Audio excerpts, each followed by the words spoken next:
지난 영상에서 전해드렸죠. 이재명 대통령이 국무회의에서 격노했고 하루 만에 우리 국민이 석방됐습니다. 하지만 이 사태에서 더 충격적인 장면이 있었습니다. 대통령이 이거 불법 아니냐고 물었을 때 우리 외교 엘리트들의 반응이었습니다. 오늘은 그 장면 제대로 짚어보겠습니다. 국무회의에서 이재명 대통령이 물었습니다. 거기가 이스라엘 영해입니까? 이스라엘 영토냐고요. 우리 국민을 국제법적으로 타당하지 않은 사유로 잡아간 거 맞잖아요. 외교 안보라인의 반응은 어땠을까요? 이스라엘이 교전국이라 전쟁 중입니다. 우리 국민들이 가지 말라고 했는데 갔기 때문에 하마스가 먼저 공격했기 때문에 복잡한 문제라 따로 보고 드리겠습니다. 전문가들은 이 장면을 보고 경악했습니다. 대통령은 상식적인 질문을 했는데 외교관들은 이스라엘 입장을 대변하고 있었던 겁니다. 외교관들이 복잡하다고 했던 네타냐후 체포영장 문제. 팩트를 보겠습니다. ICC 회원국 중 유럽 국가는 44개국입니다. 그중 32개국이 네타냐후 체포영장에 동의했습니다. 대통령이 유럽 대부분의 국가가 동의하지 않았냐고 했을 때 외교관들은 아닙니다라고 했습니다. 틀렸습니다. 대통령이 더 정확했습니다. 국제법 전문가들은 이렇게 말합니다. 대통령은 국제법적으로도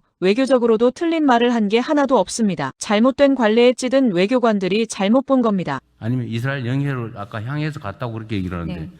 왜 그 사람들이 이스라엘 영해를 향해서 갑니까? 지금 가자 지구로 가는 중 아니었어요? 가자 지구가 이스라엘하고 관계없는 데잖아요. 그 지역을 이제 통제를 하고 있는 그런 관할권을 이제 주장을 하고 있기 때문에 그래서 그쪽에 이제 모니터링 선을 치고 있기. 모니터링 선을 치고 네, 있는데 치고 거기를 침범했다고 한다고 체포했단 말이에요? 일단 저희가 파악하기로는 그런 식으로 계속해서 들어오는 선단들을 모두 다 체포를 하고 있는 그런 정황인 걸로 알고. 그러니까 그게 불법이냐 합법이냐는 당연히 판단을 해야죠. 이스라엘이 가자 지역에 군사 작전을 하고 있고 군사적인 통제를 가하고 있기 때문에 가자 지역에 대한 출입에 대해서 이스라엘이 통제를 하고 있습니다. 그런 연장선에서 자기들이 선박이든 인원이든 출입을 통제한다 그런 입장이. 이스라엘 영해가 아니죠. 영해는 아닙니다만 가자 지역 전체를 이스라엘이 군사적으로 통제하고 있습니다. 불법 침범한 거 아니에요? 침략한 거 아니에요? 우리가 국제법적으로는. 근데 그 부분은 좀 따져봐야 합니다. 왜냐하면 시작은 하마스가 이스라엘을 공격을 해서 2,000명 가까운 사람을 살상한 것으로부터 촉발이 되었습니다. 그래서 이스라엘이 대응을 하고 이제 그 진입을 해서 작전을 하면서 전체를 통제하고 있습니다. 그게 이스라엘 영토냐 이 말이에요. 아니죠. 이스라엘 영토는 아닌데 이스라엘이 그 지역을 향해서 군사 행동을 하면서 군사적 통제를 가하고 있는 상황입니다. 약간 이스라엘 입장에 비추어 말하자면 교전 상태에 있는 겁니다. 여하튼 우리 국민들을 국제법적으로 타당하지 않은 사유로 잡아간 거 맞잖아요. 그것도 좀 검토를 해봐야 되겠습니다. 지금 유럽의 거의 대부분의 국가들은 지금 체포영장 발부해서 자기 국내로 들어오면 네타냐후 체포하겠다고 발표했죠. 유럽 대부분의 국가들이 그러지 않았어요? 대부분의 국가들이 그렇지는 않습니다.